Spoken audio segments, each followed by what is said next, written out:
I use Nearpod to create an interactive lesson and presentation on American symbols. American symbols is a history or social studies subject taught in kindergarten with the content standard SSKH2. Identify the following American symbols: the national and state flags, the Pledge of Allegiance, the Star Spangled Banner, the Bald Eagle, the Statue of Liberty, the Lincoln Memorial, the Washington Monument, the White House. The ISTE standard for this lesson is 1.2b Digital Citizenship, specifically online interactions. Students demonstrate empathetic and inclusive interactions online and use technology to responsibly contribute to their communities. Based on the content standard, students should be able to identify American symbols and explain what they mean or symbolize.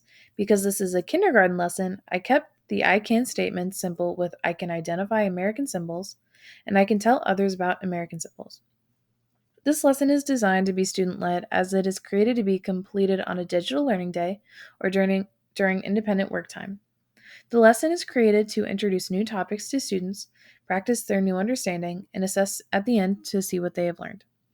My opening activity is a simple question asking what students think about when they think about America.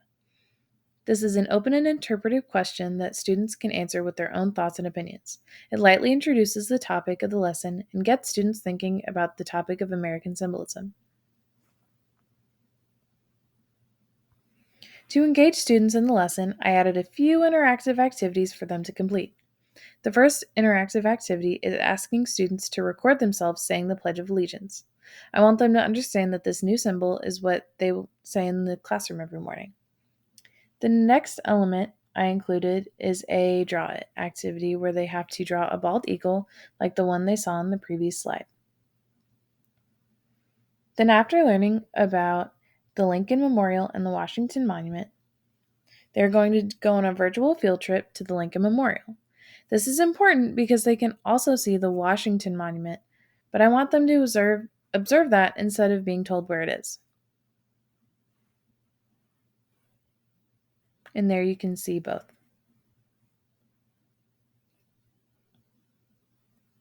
After the field trip, they're going to learn a little bit more about George Washington, and they're going to watch a short video with questions embedded about him.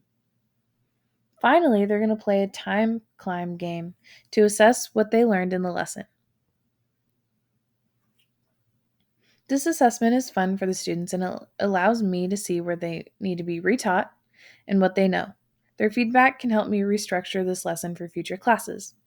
All of these interactive activities give students the opportunity to critically think about the new information given to them and they experience things that we may not see in the classroom, such as the Lincoln Memorial from the steps. Within this lesson and presentation structure, there are ways to provide accessibility for students. In the open-ended questions, the students can record their answer instead of typing it out. There's also a drawing opportunity so that students can creatively answer a prompt. The virtual field trip allows visuals and interaction for all students, and each slide has recorded audio for students that cannot read or have visual disabilities. At the end of the lesson, I concluded with a game that is also an assessment. As mentioned previously, the assessment shows me what students need to relearn and what they know. But it's also a fun way for students to review. Instead of having them answer simple questions and submit their work, they're playing a game and looking to achieve a goal. This activity will not feel like an assessment to them in a formal way. I'll be able to see which students met the standards and expectations and which did not. After planning this and designing this lesson in Nearpod, I can say that Nearpod is a helpful tool to use when introducing new topics and teaching quick lessons for students to do on their own. It's interactive and accessible, and it has elements that create ease for all students.